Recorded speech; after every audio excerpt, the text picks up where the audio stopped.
Yeah, yep.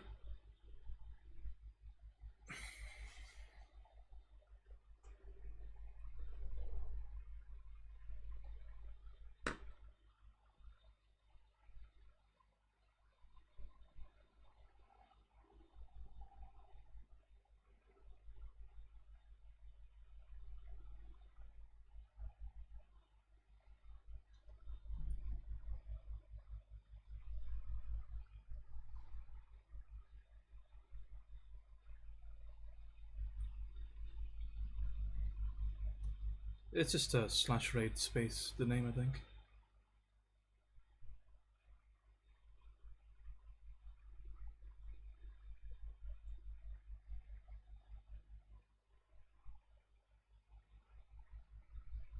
Hell yeah.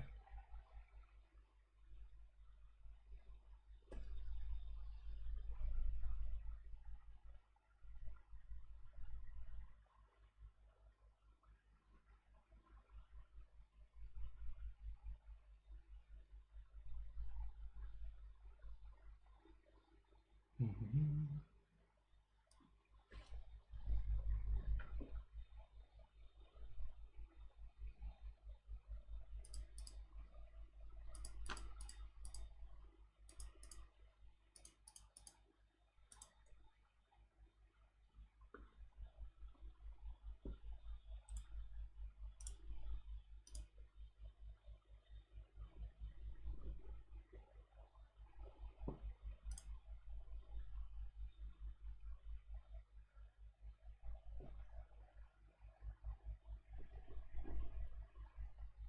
Alrighty.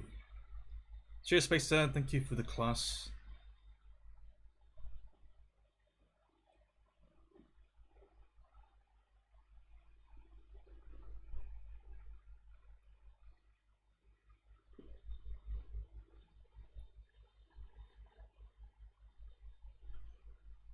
Mhm.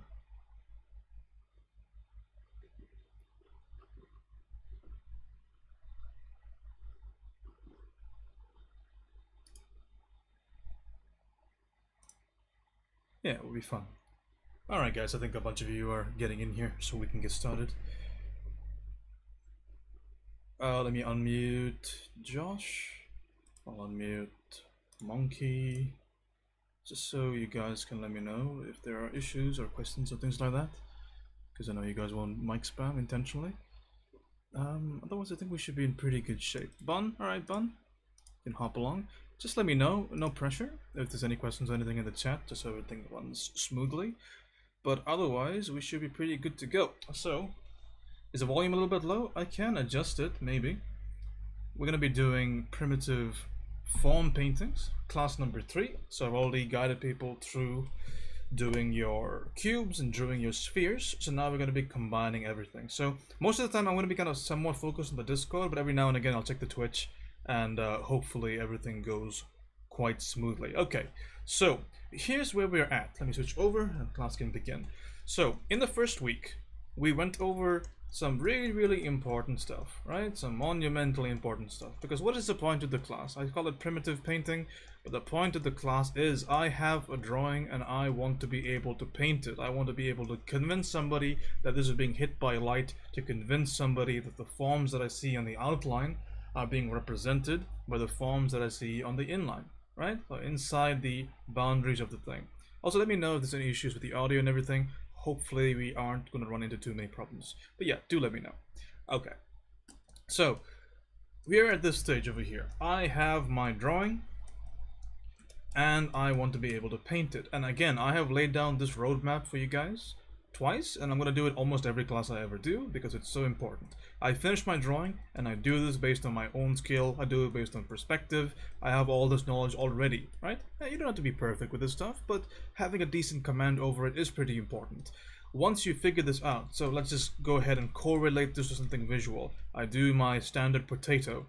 Okay, I finished the drawing. I'm really happy with it, but I want to paint it. It's not enough. Why do I want to paint it? It's because no matter how much drawing you do, there's still so much form information that is yet to be covered. Exactly how does this move in space? Is it curving around? Is it completely flat, like a puddle on the floor, like this? Is it the infinite void of an abyss that is stretching into the fabric of reality itself? We don't really know, right?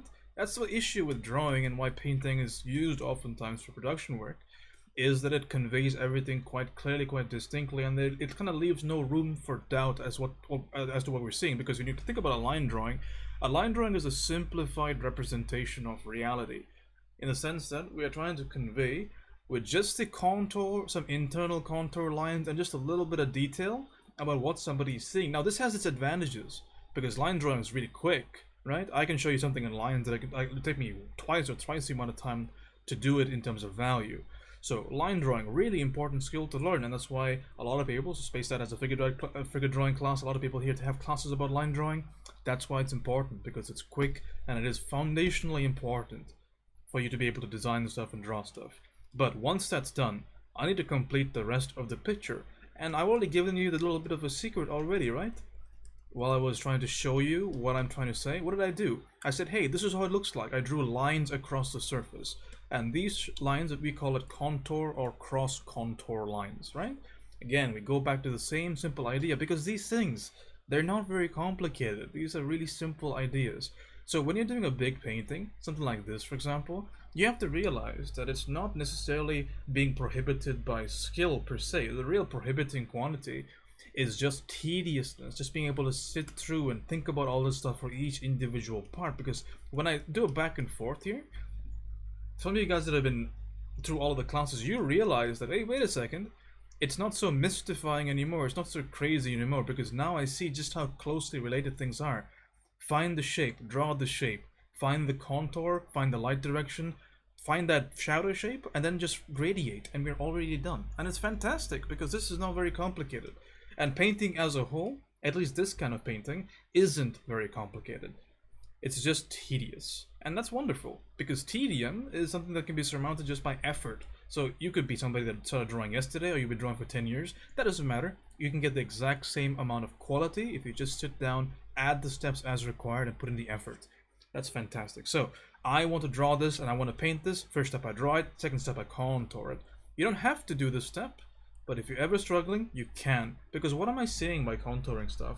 I'm saying that this is the exact path that a line would take if I was to travel across the surface or something, right? Really, really important, because the contour is going to define the next major thing, which is the shape, the shadow shape specifically. Because for instance, if I was going to imagine this particular thing being lit from the top, it would cut. So basically, and I like to equate this to traditional methods of teaching. So contour is almost equivalent to your idea of planes, because they're doing the exact same thing, right? So if I was to give you a cylinder like this, and I contoured it this way for your minor axis contour, and I contoured it this way for your major axis contour, this is almost the equivalent of saying, hey, let's think about this in planes. So it'll be a plane like that, a plane like that, a plane like that, and a plane like that, right, on this side.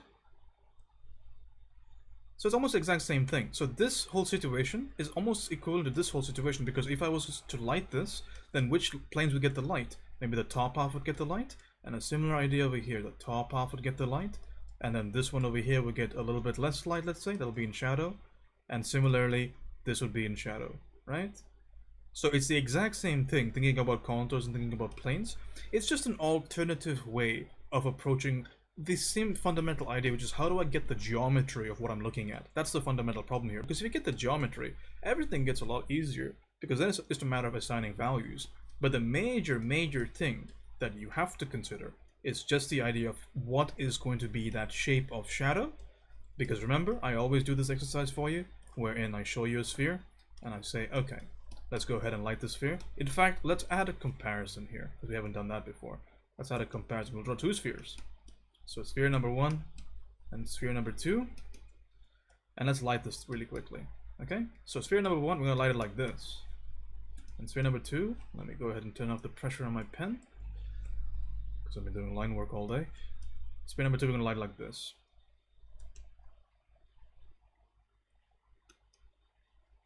Okay, so one of these things is not like the other. One of these things is not round.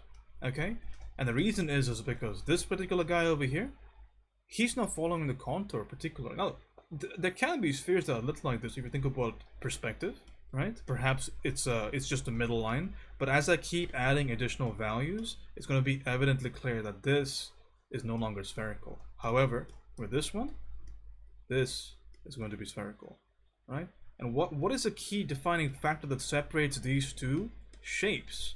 It's the idea that one of them is respecting the contour, it's respecting the surface, and the other one is not. And this is an incredibly pervasive problem in all kinds of painting, because whenever you want to show something to the viewer, and it just isn't happening, this is your bread and butter, this is your foundational idea. The idea that if you don't respect the contour, then nobody's going to see what you see, because this is your communication tool, right? It's your foundation. So, going back to this guy over here, how do I go about this process? I first pick the direction of my light source, light coming from the top, let's just say.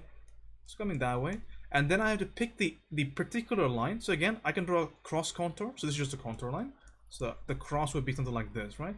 Because remember, there's still decisions to be made, right? You might see something differently, but if you do, you have to respect that contour consistently. So let's just say that is going to be, maybe something like this instead.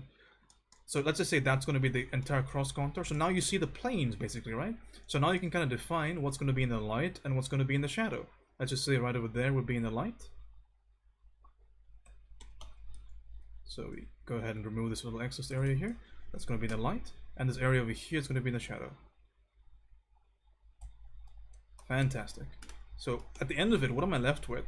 My lines have all but disappeared, right? And I'm in this brave new era. I'm in this different age where exactly what I've drawn has been represented by value. And that's fantastic. That's exactly what we want to be able to achieve. Because again, we want to draw something and we want to paint the exact same thing. Because these are just communication tools, right? Because by doing this, this is exactly the same as doing this in line, right? In terms of two values. And you see, the more values you add to this, aka the gradation, the more it's going to look like what you kind of picture in your head. But there's so much leeway to this. Every time you modify something, you're saying something different to the viewer. And this is the beauty of stuff, because right now you have learned through this class, if you've been doing the homework, you've learned how to do a sphere and you learned how to do a cube. And this is incredible, right? It's really, really good stuff, because you learn how to say if something is flat and edged, and you learned how to say if something is curved. So now, if you kind of just bridge between the two of them, you can kind of figure out if something is more curved or less curved just by how you choose to gradiate. Because your step one, your baseline, I draw it, I contour it, and I apply the shape. That should be sufficient in all cases to simply define what you're looking at. Let me explain this in a little bit further. So I'll consider something like this, right? Consider a cube, let's just say a rectangle of some sort. So this is where your thinking has to come into play. Because again, these are very powerful tools, and I've offered them to you in terms of rules. But let's just think about the logic a quick second before we proceed to cylinders and cones. So if you're just looking at the side of an object, no perspective whatsoever, the side of a sphere, a side of a rectangle, a side of anything. So in this case, it's going to be a rectangle. So I'm going to go ahead and apply value here, right?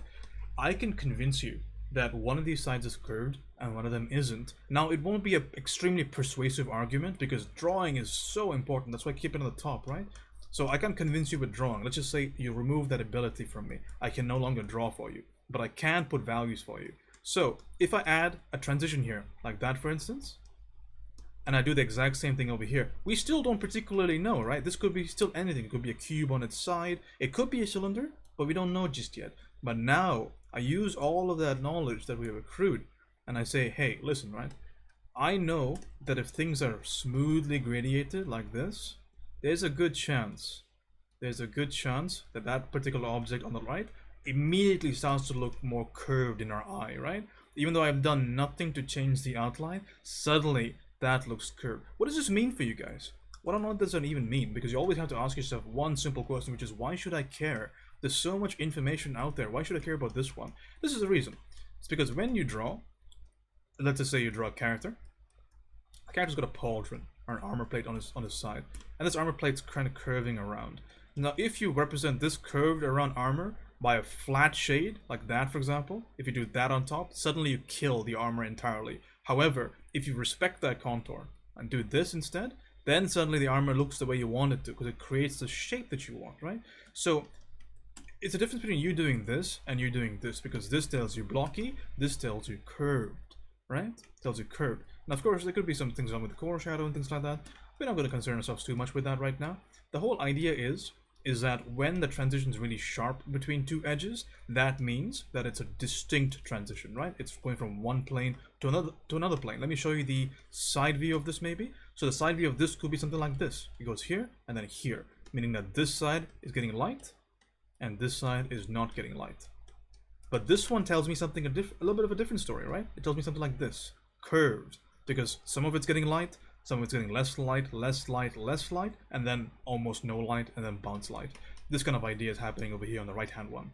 So we're basically trying to show you something that we can't really draw. We're showing you the effects of the entire surface, which we can't do. If I just did this for you, it kind of offers you no context. Now, if I change the drawing a little bit and I did this instead, that gives you some information about what you're looking at, because now the drawing is giving us information about what's happening. But again, we're not always allowed to do this. We don't always have the opportunity to do this. And what's more, if I do this and if I just shade this whole thing, so again, we can keep vetting our information. It's so important to vet stuff. If I shade this particular curved surface, it's a random curved surface, right? No biggie. But if I shade this like this, right? If I just go ahead and do this, for instance, on the side, that's killing everything we work for, right? Everything we work for is just dead. Same thing goes for, on this side, it's going to be a little bit easier. Over here. But again, we can't just do something like this, for example. That is starting to make less and less sense. Because again, we expect a certain amount of curvature on this, but not on this axis, right? Because again, go back to your foundation. Why do I not put a curved shadow on this? Because what is a contour? Contours like this, right? That's on one way, and this is on the other way. There, there, and there. So if I'm going to get light from this way, then I kind of assume that those gradations are going to follow this kind of pattern, right? That I would be correct in assuming so. But if the light's coming from this way, instead, from the top, then the gradation's just going to be in flats, you see? And when I fill up this area of shadow, I'm just referring back to these, the contour lines. So if you can contour something, you can paint it. You can paint it convincingly, right? And that's our baseline. So that's a little bit of a talk about just why and just how you can use the information you already have. Because now you have the power in your hands to convey to me anything you want, right? As long as you have a clear idea of what you're looking at. If it's spherical, if it's straight, you're gonna not have to make me wait because you're gonna tell me exactly what it's going to be. Okay, that's our talk about the importance of what we're doing over here. Importance of primitive painting. So let's go along with the first lesson of today.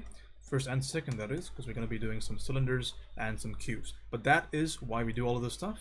I'll get into more of the specifics later on, but it's going to be very similar to what you already know, because spheres and cubes are just two sides of the same coin when it comes to doing things like cylinders.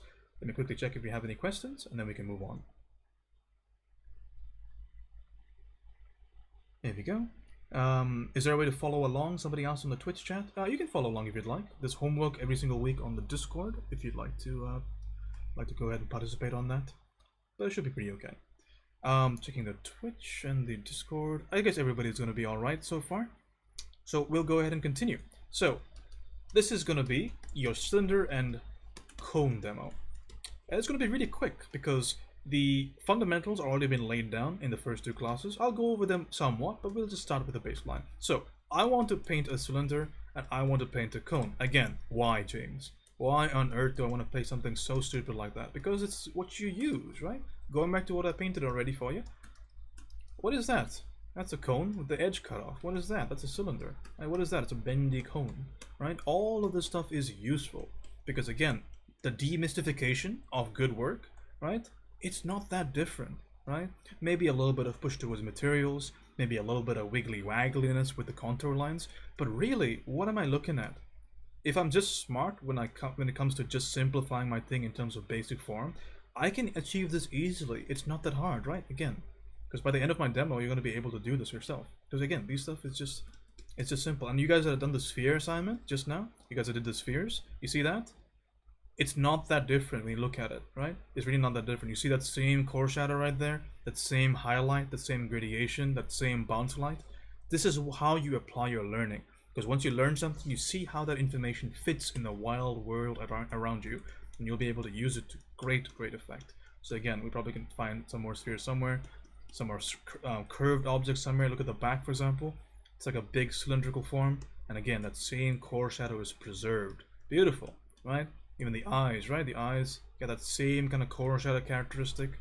So I've applied some materials there, but it's the same thing. You gotta trust me. So cylinders. The same methodology applies still. What is the first step? Draw the cylinder. We gotta draw it, right? So we draw a cylinder. Let's just pick a very standard condition of cylinder, which is going to be against the light, something like that maybe. And I'm going to draw through. Let's go ahead and do that. Okay, so basically, this is going to be the hidden face. So I've drawn my cylinder. Maybe I'll make it even more clear for you guys. So I'll get rid of this edge over here. Usually I draw through because it makes my job a little bit easier. I'll pull it to the side for you so we have some place to write. So that goes over there. Okay, so let's just say my scuffed ass cylinder. We'll just choose that to continue. What's the next step? Everybody knows it. We all scream it from the top of these rooftops. Contouring, your vitamin C, your cash money. Okay, contour. So I can contour a cylinder. I kind of know what that looks like. So if you want to think about contouring, just imagine in your head, right? This is right in front of you, and you're laying strings across it. So if I laid a string across the surface of a cylinder, what would it look like? Look like this, right? This, and that's your major axis contour. Because you can just lay it flat across with nothing happening to it. It would probably stay there, right? It makes sense. But if I was going to lay it across this, it would not look like that, correct? Because again, it's a cylinder. So I need to follow the contour. So it follows like that.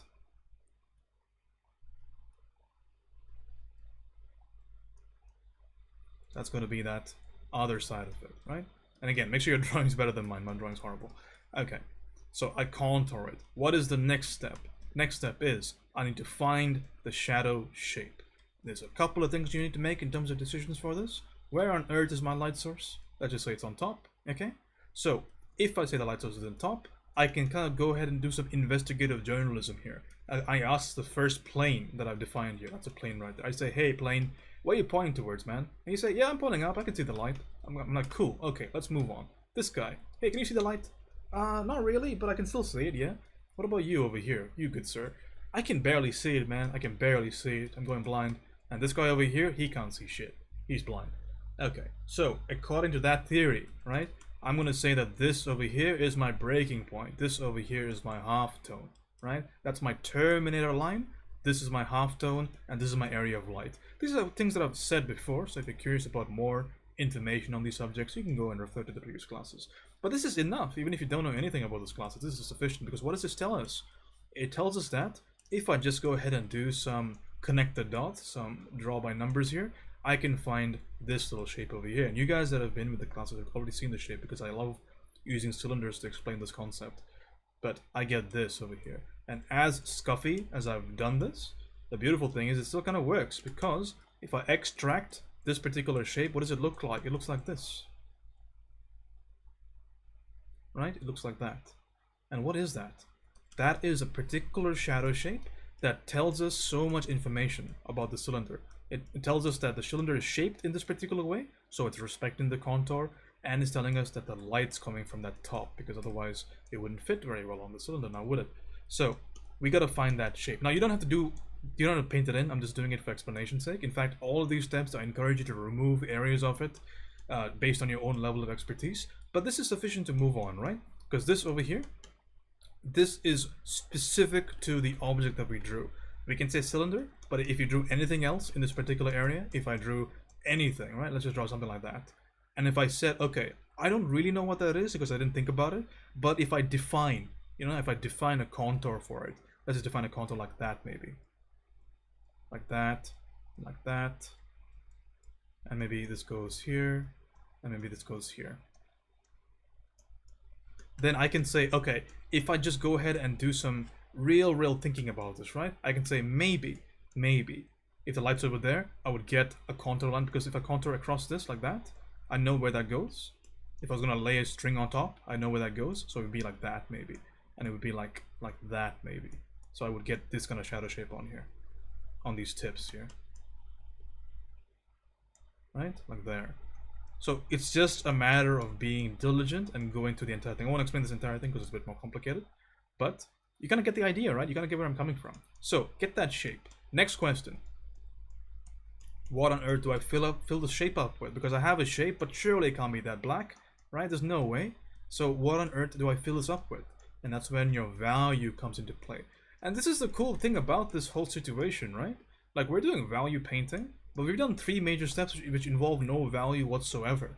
And that's kind of cool, because that means that if you guys have ever done value paintings in your life, and you've never done these 2 steps, that means that you have 2 more steps you can add on to your process. And that's great, because the more steps, the more likely you are to succeed. It'll take you more time, but it'll guarantee you results. Okay, value. Again, your value has been already defined to you by me in the previous classes, and we use a principle here called halfway to black, right? And let's go ahead and go back to the baseline here. I'm going to use this as just an indication of what's happening over here, but I'll draw you guys a fantastically new fresh cylinder that we can paint up. So I'll draw the cylinder, I'll draw the circle, and I'll go ahead and draw that, draw the cylinder over here, and that's our new cylinder. So I'm going to first of all lay in the 1, 2, 3. Okay, so value has a subcategory called 1, 2, 3. What does this mean really quickly? You guys that have been taking the classes are familiar already, so you can answer your friends' questions if they have it. But 1 is the value of the object in the light. Your 3 is the value of the object in the shadow, for now, right? Because it's simplified, 3 values. And 2 is the value in the half tone, just about to turn away. Okay, so for my cylinder, I have to define this stuff, but it's so much things to define, man. There's so many values. But that's where halfway to black comes into play. Because I talk about decision making and how if you can make less decisions, probably going to be better for you if more things are automatic when you first start painting. So I'm going to ask you to define the light portion of the cylinder. So for this particular cylinder, if it's going to be in light, let's just say that everything's in light, okay? So we're going to start with that base value. I'm not considering this other side for just now. We'll consider the main side first, and then we'll work our way backwards. So I'm going to consider that for this particular guy over here, he's going to be this value in the light. And you guys that did the assignments, you know this already. This value in the light, that's your light value of the cylinder. Okay, then I need to find the darkness, which is very elementary here, because of halfway to black, our guiding principle, we just pick this value and we cut it in half, right? And this comes from the Scott Robertson textbook on how to render. So it's an industrial rendering idea. So we go to halfway. So again, I pick the value, I cut it in half, and I get this value over here, which is a wonderfully contrasting value, right? Now this is not going to work in every single situation. I implore you to use your best judgment, but it's a powerful tool, especially if you have issues with contrast. Right, because everybody's got that critique before. They say, hey man, you could probably do with pushing your lights a little bit more towards the light value, right? You could do with kind of pushing your darks a bit more towards darkness, but that's our 2 values, right? And again, this is going to be a lot simpler for you guys that have done the spheres, because now it's just a simple idea of saying, okay, I have my number 1, my light, my shadow. For curved surfaces, halftone can be defined. It's up to you if you want to do it. I don't usually do it for myself, but I'll show you how to do it anyway. It's just pick a value that's closer to the light, but significantly contrasted. That gives me my 3rd value, my halftone. Again, this is going to be in between the light zone and the darkness, right? It's going to be still distinct though. So I have my 3 values, my number 1 in the light, number 2 beginning to turn away from the light, and number 3 abandon the light already and has embraced the shadow. So already looking pretty cylindrical, right? And why is that? It's because I haven't done this. I haven't done something like this, which is betraying the form or something, right? I've respected the form because I'm keeping into account the contour. And I have drawn the cylinder, and now it looks cylindrical already. And this is what I'm talking about, right? If you draw it, contour it, shape it, and just put basic value, your painting's technically done. Because everything that we lay on top of this, it's just sprinkles on a cake. But you still eat a cake without sprinkles. Perfectly fine. This is our baseline. Okay. So before I continue, I'm going to go ahead and hit this particular side, this side of the cylinder with a value. Remember, what is this side? Can anybody draw me a contour on top of this side? Is it like this? This contour on the side of the cylinder, is it like that maybe? Or maybe it could be like that? Well, no, because I know what a cylinder is, right? I have a good idea of what I'm looking at. And this is why I ask you that when you draw stuff, because I'm not going to expect you to be drawing cylinders and cubes for the rest of your life. In fact, I don't want you to. I want you to be able to draw whatever you want. So, with that in mind, when you draw anything, in your day-to-day, right? I'm not talking about this class, I'm talking about anything. Ask yourself one simple question. Can I lay threads? Can I lay lines across something in any orientation, right? If I had, let's just say, we define something cool, right? Let's just say, what's a kind of coolest general shape? Let's just say a samurai mask, right? A samurai mask. Let's just draw one. A samurai headgear. Ah, cool. Looks like Darth Vader. Awesome. Has like these weird, cool things over here. Now I'm gonna say, all right, James. I know you're not painting right now, right? You're really busy, but are you in a position to lay lines across this stuff to tell me what's happening? Because if you can, you can paint it, and I can, right? I'm imagining this to be something like a cylinder, which means I will line this like this. Remember exactly what we just did? Line across, because the vertical lines are just going to be like this, right? But I can. Same thing over here. I can imagine the way this is going to be. And now for you wizards out there, you realize that the outline oftentimes gives you information about what particular form does this represent, right? And that's why drawing is important. Again, what about this helmet over here? Oh, scary, intimidating, but not really, right? Remember the spheres? The spheres we drew? Oh, I can maybe imagine this as this, right? Well, I can draw a line over there, and the other way, like this. And if I'm able to do this accurately, to the best of my ability, doesn't have to be perfect, I'm going to be able to say, okay, no matter where the light comes from, I can shadow this guy. Why? Let's just imagine light's coming from this way, then this gets into shadow. Then this gets into shadow over there. Then this whole thing is going to get into shadow because it's a sphere, right? And we've already done spheres. And now you realize how crazy this idea is that we're working with here, right? Because I'm able to find the accurate, or at least a believable shadow for anything that I draw. And that's crazy, guys. That's insane. Because that means we can basically, if you just apply the value like this to this, we're almost all of the way there. Because then it's just gradation, highlight, bounce light, all those little tiny things. But if you don't get this right, it's never going to look right. This is your baseline. And this is the cool thing about what we're doing. And this is why I'm confident that you guys are going to be able to paint anything you want. As long as we're able to do this step, which is the 1, 2, 3 steps, you're going to be able to paint whatever you like. Okay, we'll leave that on the wayside. We'll get rid of that for the time being. And now we go back to our little situation over here. I used the principle of halfway to black to fill in the shape, right? So I found the shape and I filled it in, right? I filled it in and I filled in some of his bodies as well. What do I do next? Next step over here is simple. Your number 5, gradation. Why do I gradate? Again, James, why do I care? Good question. Why should you care? It's because in real life, look around the world, right? Stop looking at a computer, look around the world. The world around you is gradiated. Look at the shadows on the walls. Look at the outsides of the light in your lamp, right? Look at anything around you. Everything is smooth in terms of how it's gradiated, right? The only thing that aren't are really hard surfaces, but even they have gradation on them. Nothing, even your table surface, you would think it's actually flat, but pay attention, right?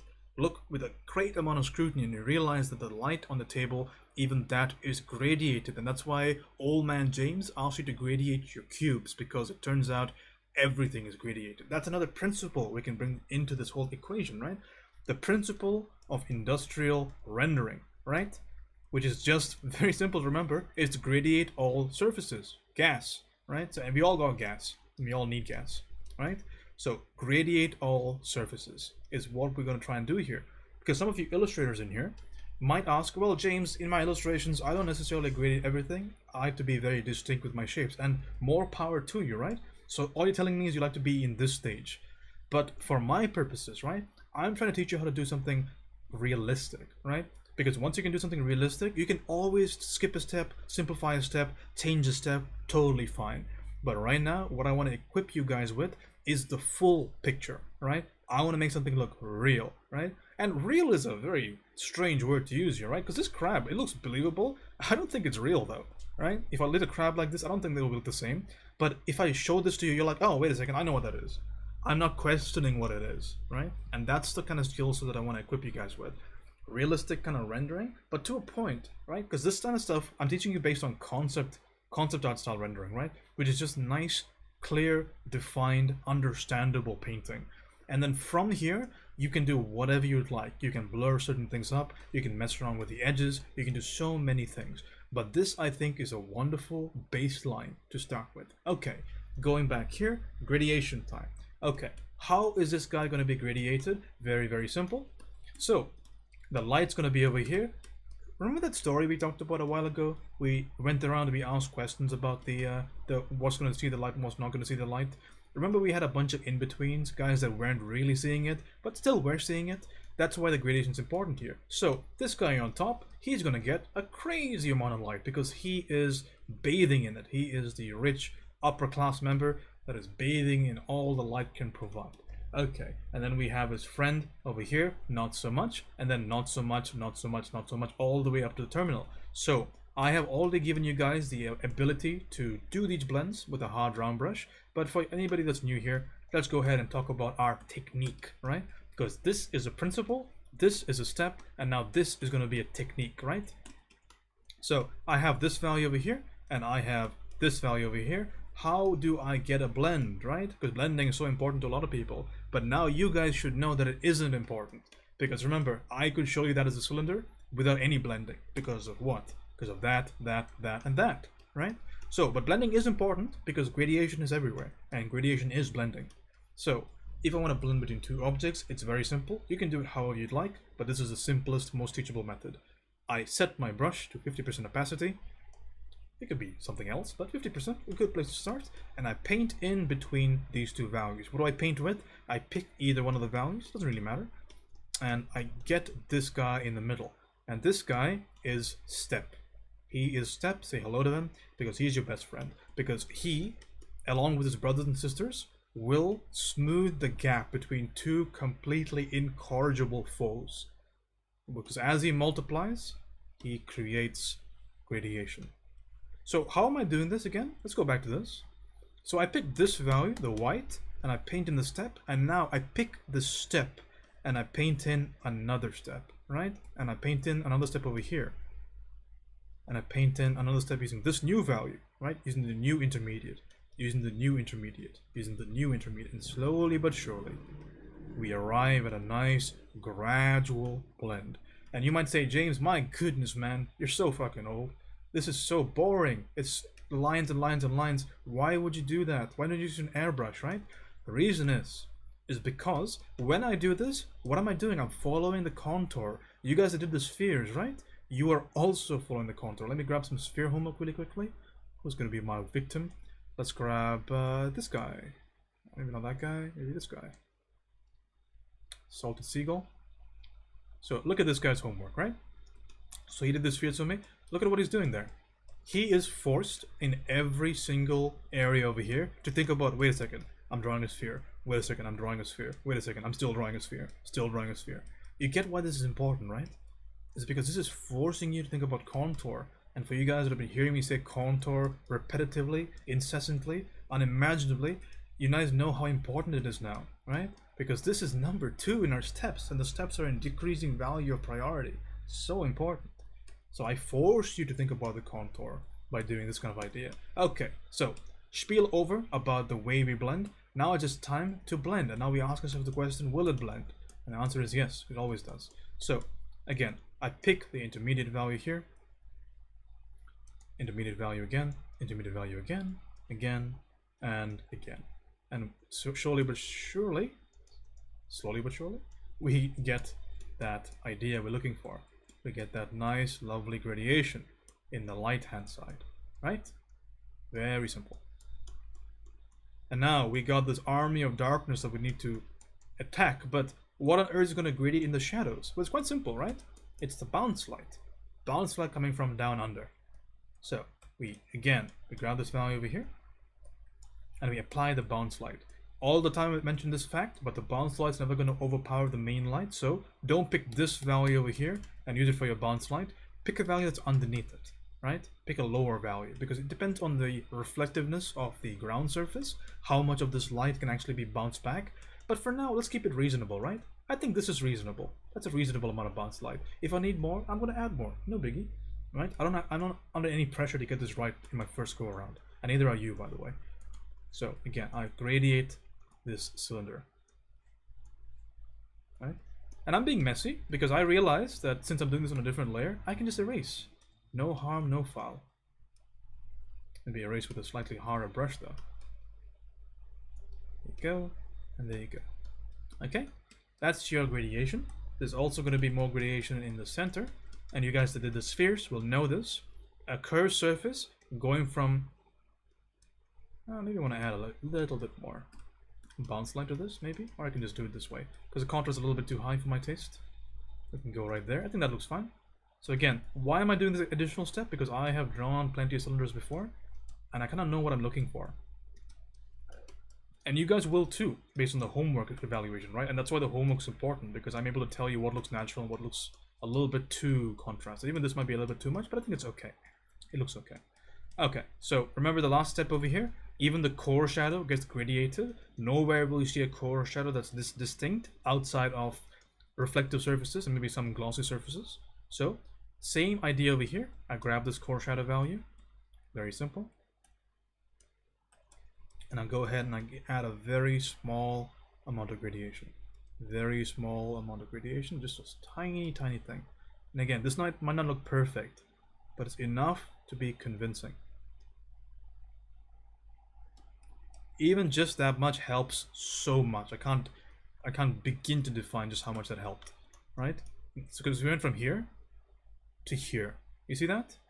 Kind of crazy, right? With just a round brush. And I immediately say, okay, you thought it was curved before? Well, wait till you see this. My added curve jutsu. Crazy. Okay, so now I'm at this stage. And I think it's about time we address the elephant in the room, right? This little side over here. I'm going to pick a value for this side. Again, so remember that this side over here it's not exactly facing away from the light, but it's not exactly facing the light either. So I think it's appropriate to put the halftone value on this side. Let's go ahead and grab our brush over here. I'm just going to put this over here. But again, is that enough? Is that enough? Way back when I asked you guys a question, right? And I hope you guys answered it. The question was, if I was going to contour this, what would the contour look like? Would it be this? Would it be this? Well, no. The answer is it's going to be like this. Why? Because it's flat, right? It's a flat side that looks like a circle. But how do I make you believe that it's flat? Again, go back to your baseline, contour, right? Your biggest best friend, contour. I can make a flat look like a sphere, and I can make a sphere look like it's flat, right? Just by saying this. So I ask you, ladies and gentlemen, how on earth do I render this now? How do I gradate this if it's flat? Well, same story, right? If, for example, the cross contour lines are like that, all that means is that I'm going to have steps. I'm going to have steps of light, 2 steps of dark on this side, right? So that's how the gradation is going to be. So let's go ahead and do it. Let's stop talking about it. And let's go ahead and do it. So it's going to be very simple, right? Just like you guys did the sides of your cube, right? Most of this is going to be the same exact value. So I just go slightly above it to indicate the light. Let's go slightly above like that. And then it's just a simple matter of gradiating flat. So flat, flat, flat, flat on that side. Maybe a little bit more. Flat, flat, flat, flat, flat.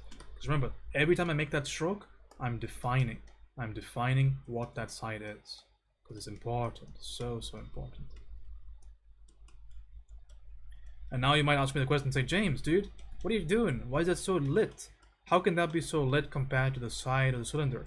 And I can give you some reasons why it should be, but I don't want to make you uncomfortable because you're right. In most cases, this wouldn't be that bright. So what do? Simple. I make a change. And this is what I'm trying to get you to thinking, right? I'm not trying to just give you the answers. I'm trying to give you the way to find answers. And the way to find answers is to always ask questions. That's why I say, why should I care? Why does this work? What is the baseline? What is the step? These are all questions that I ask myself every single time I paint. And that makes me better, right? It doesn't make me great. I'm no super hi-fi artist. But if I know something that you don't, chances are it's because I asked myself the question, right? So I can make it a little bit darker. And now that's a bit more appropriate, don't you think? A little bit more appropriate. So there we go. That's our side of the cylinder. And that's our gradation stuff. Pretty cool so far, right guys? Pretty cool. So we're almost there, almost there. But remember, this step is not all that different than what we were staring at earlier. Remember? Not all that different. Because if I just squint my eyes and go 15 billion light years away from my canvas, I can still see the young little cylinder with its little half dome and its little darkness and its little light. It still holds up, right? But as I go closer, now I have so much more to sink my teeth into. So many more details, so many more gradations. So, gradation, done. Next step. Grab my opacity really quickly. We can talk about all the fancy things that we learned in spheres, right? They still apply. And why do they apply? They apply because it is still curved surface. So the first thing we're going to add to make the wow factor go really up. Specular lights, cool stuff. Okay, how do I do the specular? Very easy, right? I go ahead and I grab a lighter value and I hit it with that specular. Same technique we did for the spheres, right? We have a small brush. This is an airbrush, by the way. I hit it once. I raise the size of the brush. I hit it again. I raise the size of the brush. I hit it again. I raise the size of the brush and I hit it again. And that gives a nice, beautiful specular. But wait, what just happened? You guys catch that? Right? Didn't respect the contour because this is a spherical specular and this is a cylinder. So this little guy doesn't work anymore because if I was going to imagine the specular to be a very small light, and if it's going to be on the surface, right, there's no way it would be a spot. That means it's going to be a smaller circle in an area of circles, but it's not a circle, it's a cylinder. So the specular on a cylinder is going to be a line. Cylinders have line speculars. Cool, very cool. But how do I equate that with our technique? Is I'm going to do a line over here with an airbrush. I'm going to do the same line again, slightly larger size, slightly larger size. Maybe I'll go back in there, hit it with a little bit more. But these are no fancy techniques, nothing crazy here. Just using really simple default tools in your program, right? And that's how you get a cylindrical specular. Cool, very cool, right? Very fun. So again, that's adding to our presentation because it's giving us much more to sink our teeth into. And we like to sink our teeth into things, believe me, because when we zoom into a drawing, we want to see this kind of stuff. So that's adding a lot to our presentation. And don't you forget, all your knowledge of cubes, it's still here. Remember when you did the cubes and we did the sides? Can I bring up some cube homework for you guys? I think somebody submitted cubes this week. I think it was Weasley or Wesley. So let's bring up her homework. You see these cubes over here? They are going to have a specular light on this edge over here, right? A specular. The same way that it is on this homework, it's going to be on this as well, right? Because this edge is a hard edge, right? If I was going to look at this from the side, it would be this, just like a rectangle, just like a cube. So this edge is hard, so I can define that even more for you guys by just hitting it with that beautiful, lovely specular edge light. So right over here.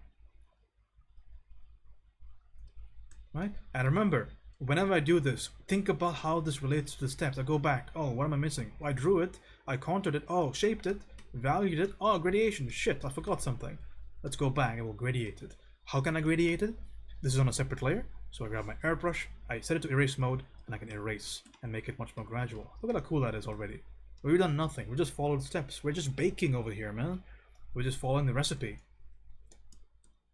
Same thing over there. Fun stuff. Okay. Your specular light done. Okay. What else can we add to this equation? Because we're just brewing, right? I'm just bringing in new powers. I'm unlocking your skill tree here. So what else do we have that we can unlock? We can unlock number 7. Your tangential lighting. Now, this might be a huh moment for you guys because I haven't seen too many people use this word. But you can almost think about it as like an accent light, but not too strong. So this is basically, and I like to call it the bullshit light. The reason is because if you are ever struggling to make something look round objects can see way more of the world around them than non-round objects. See, sphere is pointing to everything. This cube is pointing this way, and this way. So the likelihood of some atmospheric light hitting this particular sphere is way more than this cube, and that is why we can in fact do something like this. Now in this particular case may not be very evident, but let's just say I darken this up a little bit. There we go. Looks nice and natural now. I can indeed introduce a light like this, which goes like that, let's just say. In this case, it's going to be the same direction as my main light source, but don't worry about that. I can go ahead and add a light like that, just to up the presentation. What did I do just now? I went from here to here. So it's adding that little bit of extra light coming from the top. If the cylinder was coming from the side, let's just say, if the cylinder was on the side, and I'll tell you why I bring this up in the steps. If the cylinder was completely against the light, right? It's pointing away from the light, which means, I'll do a quick little demo for you here. So this is going to be the light face of it, over here. That's going to be in light. Then technically everything here is going to be in halftone, right? And that's really sad, because everything here is going to be in halftone. I can't really show you the cylindrical surface anymore, right? Because the light's coming from the top. Now bear in mind, there's going to be something in here at least, right? So if this is my light face,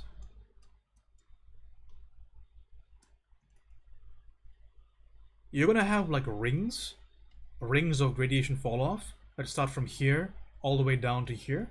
So it'll be rings of gradation, which you can do, and that'll be perfectly fine as well.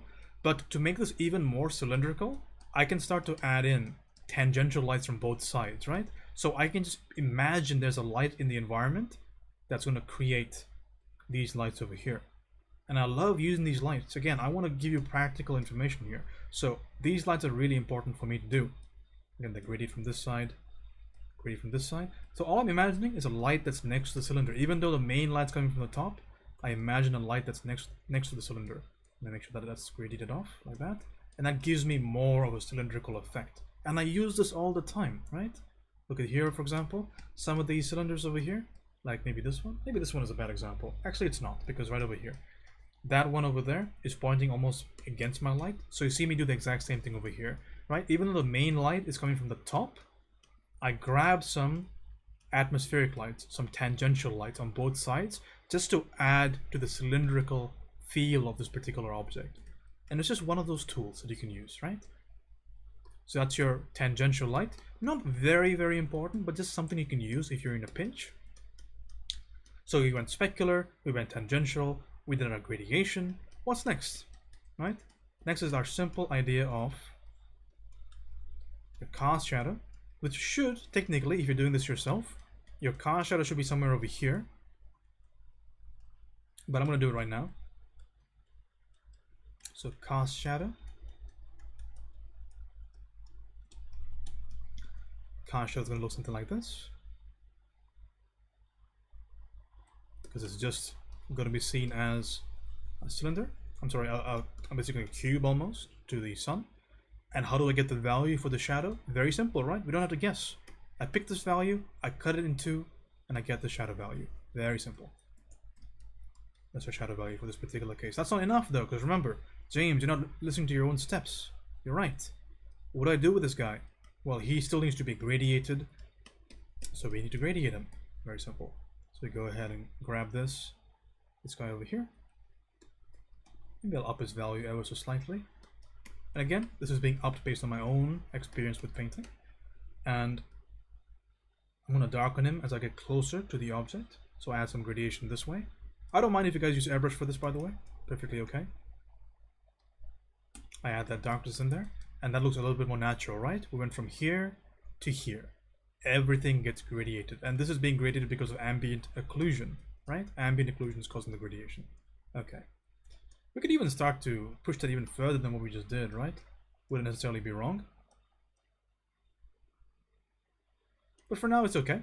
I might choose to add more about it in the future. But this is okay for right now. And now we're going to go ahead and add a little bit of softness to that shadow using our airbrush on erase mode. Why does this happen? It's because of light fall off. The shadow becomes a little bit more blurry as it gets further and further away. If the shadow was all the way over here, it would be super blurry. And again, I really ask you to look in the environment around you and look at how the shadows behave. They do this because it's realistic. It's what happens in nature. Okay, maybe I'll choose to darken up that shadow a little bit more. I'm using selection tool to aid me in making changes, but you guys feel free to use whatever you'd like. Okay, so that is our cast shadow. What is the next thing? Step number 9. Again, very important step. It's going to be your floor and background. Floor I already took care of when I set my canvas color, because the floor is going to determine exactly what this value of shadow is going to be. Now this is going to be very important, which is the background. And I've told you this before in the previous classes, is that you cannot just draw something and leave it on an empty canvas where you have done nothing to the canvas. It's like spending so much time cooking a steak, right? And then serving it on a garbage can lid.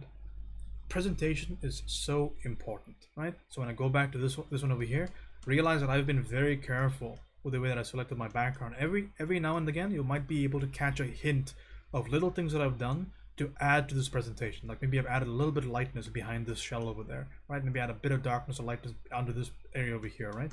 The reason is this, because once I make the change, you'll be able to see.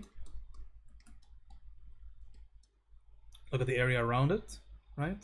Let's go ahead and make it even better just by adding a little bit of darkness behind the light. You see how crazy that looks already? It looks professional. The reason is because all professional work will do this. All professional work will try and make the good things look even better. So my good thing right now is the light area of the cylinder, and I make it even better by adding this beautiful area of darkness behind the light to contrast it. Very similar down here. I have darkness, but I want to accentuate it more. So I go ahead and I add in just a teeny tiny bit of light behind it. And you see, this is kind of elevating everything. And this applies to your own work. If you draw anything, if you're drawing a character, don't put it against a white background. Think about this. Think about the contrast. Because it is an overall presentation, and you must consider it. Okay, same thing over here. This edge over here being kind of lost, right? And we don't want that. So I can solve it right now, right here now, by adding a little bit of darkness. So this is presentation. We're not doing fundamentals anymore. This is overall painting demonstration. This is overall painting tools you can use to add to your presentation, because it doesn't matter. Nobody's going to give you an award if all of your painting is fundamentally accurate. They will do so only if the painting looks good. So this is something you can do to make your work look better, right? Think about that back. Now look at how much better that looks, right? Kind of crazy when you think about it. How much that adds to our presentation. It's nutty. And it's important, very, very important, to do this last step. The floor and the background. Don't let anything that you do be without a floor and be without a background, because otherwise the value of your presentation goes down. It really does, right? It goes down. So be careful about this. And that's it. Start to finish cylinder using simple steps. Might I direct you to exactly what the steps were and where the decisions were made? I made certain decisions here. Decision number 1, I drew this knowing that I'm drawing a cylinder. Decision number 2, because the contour is automatic once I draw it, is this one over here, your number 1 value. Remember, that's 2, because number 2 and number 3, they're automatic. Number 2 is a value close to your number 1, and number 3 is halfway to blank of number 1. Then remember, gradation, automatic, specular, basically automatic, right? You can consider this as a decision, because you could put this lower or higher, but it's like automatic almost, right? But let's just we'll consider it, doesn't matter. Number 3. This one is up to us. But again, it's mostly going to be just depending on what I want to show more, what I want to show less. Cast shadow, automatic because of casting. And floor and background, we make a decision. So number 4. So you're making 4 decisions, but really you're making just 2 decisions over here. And then you're done, because these ones are optional. And that's possible. You can do that. Anybody can do that, right? I can grab anybody off the street and they can do it. And I know you can do it even better. So that's your cylinder from start to finish, all right? Any questions so far?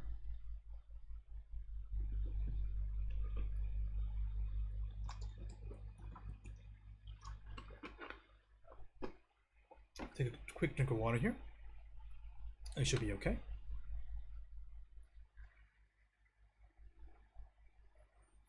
The specular light is a highlight, yes indeed. It's just a highlight caused by the main source. Somebody messed up with the cast shadow.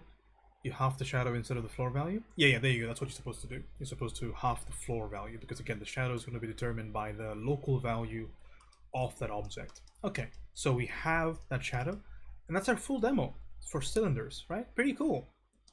Pretty cool. So you guys are going to maybe give me this. I'll talk about the homework later on, but this should be your baseline for painting cylinders in any direction. I don't encourage you guys to do crazy angles just yet. We can talk about crazy angles in a different class. For example, if the light's coming from like let's say that way, and the cylinder is at an angle, it might be a little